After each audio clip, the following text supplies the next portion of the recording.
Today, why the Prime Minister was in Winnipeg and why he's meeting with lab technicians to talk about the H1N1 virus. Also today, it's a cash grab. There's no other reason for it. Why the City of Winnipeg wants to charge you for having an alarm system. Plus, will spring ever arrive? We'll have your complete Skywatch weather forecast. CTV News. Live from downtown Winnipeg with Natalka Galarnyk and Trevor Pascal. Good afternoon from the WKGM Pulse Newsroom in Winnipeg. I'm Trevor Pascal. And I'm Natalka Galarnyk. Here's what's making news today. For many Winnipeggers, the friendly little beep is a sound that greets them as they walk through the door. It's the sound of security, the sound that signifies an alarm system is working. It is a sound that will cost them more in the coming years, and that does not sit well with some alarm owners. CTV's Kelly Dunn has more.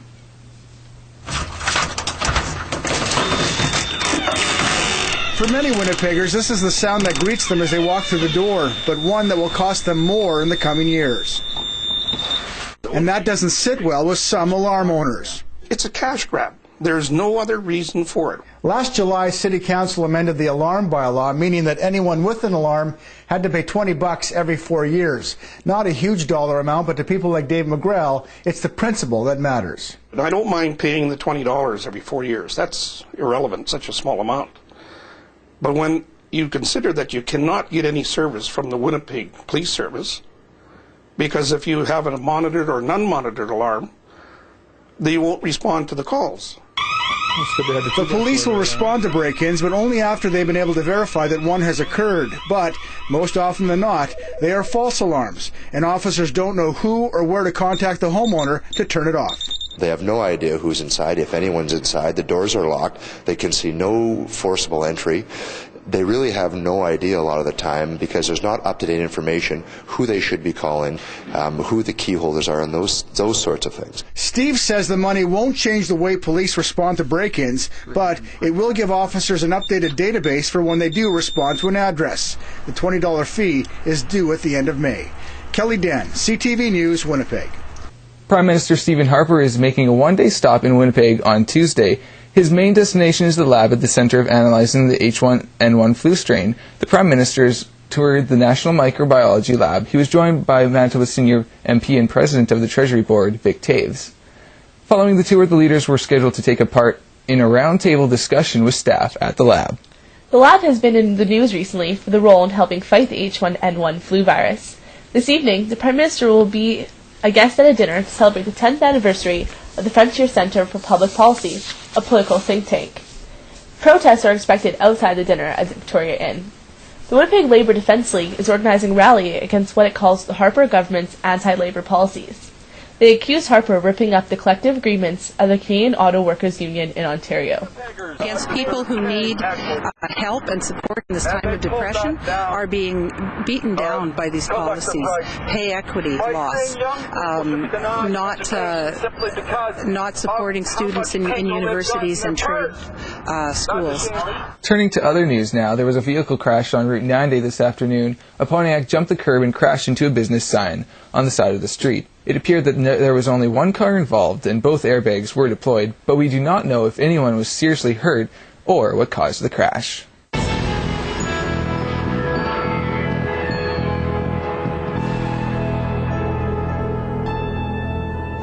Time for a look at your Skywatch weather. We're still not getting summer-like weather, but at least we're not getting snow like some parts. That's right, there's a snowfall warning for parts of northern Manitoba, and that includes Flin Flon and the Pas.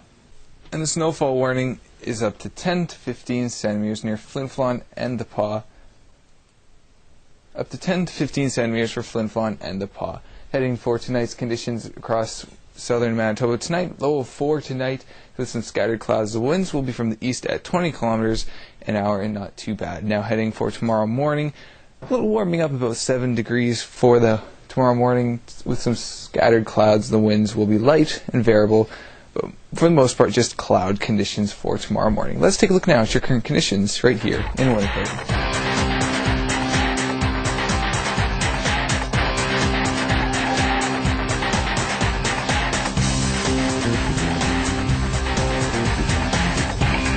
Coming up on WKGM Pulse News, why the Prime Minister made a stop at the Winnipeg Disease Research Lab. Plus, I'll have a look at the rest of your Skywatch weather. WKGM Pulse News continues in 2.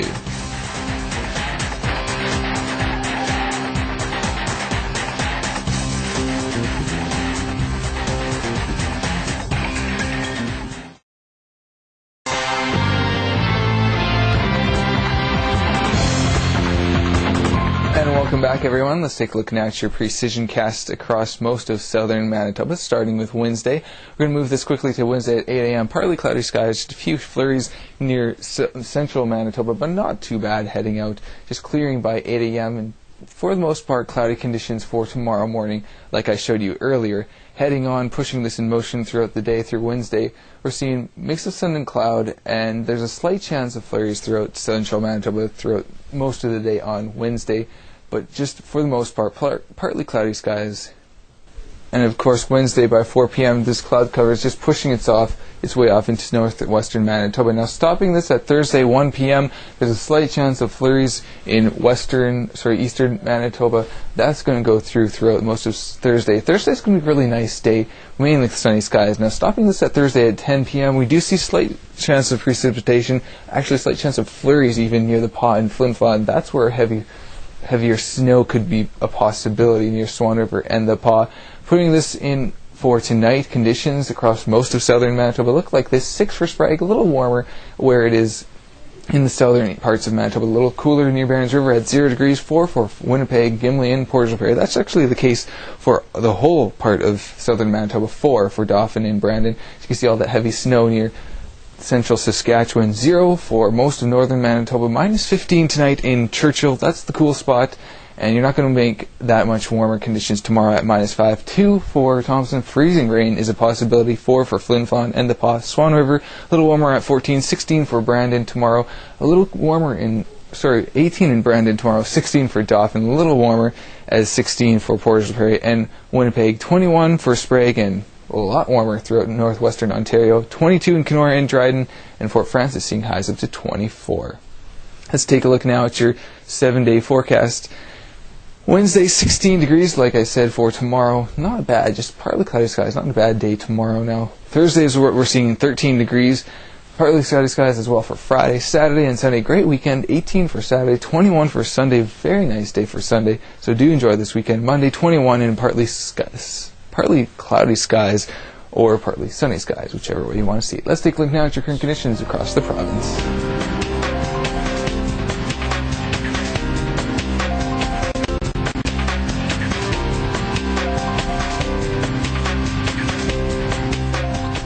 Transport Canada is introducing new mandatory training and certification rules for boaters this year. Officials say about 60 Canadians a year die in boating-related incidents. Now, anyone who plans to operate a motorized boat must first take a safety course and pass a test to get a pleasure craft operating card. The new rules apply to boats under 4 meters in length, including personal watercraft. Other regulations include anyone born after April 1983 will be required to carry proof that they are licensed. Operators under the age of 12 not directly supervised by an adult can only operate a boat that is no more than 10 horsepower. Unsupervised youth between the ages of 12 and 16 can operate a craft with no more than 40 horsepower. Operators aged 18 and older with the proper certification have no restrictions, however.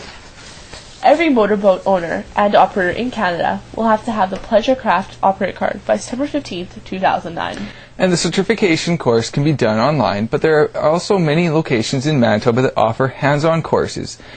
And that concludes this 10-minute news and weather update. For more news and for the latest breaking news, visit us on the web at WKGMPulseNews.tk. On behalf of all of us here at WKGM Pulse News Studios, we hope you have a great evening. I hope to see you tonight for WKGM Pulse News at 11:30. Good night. Have a great night.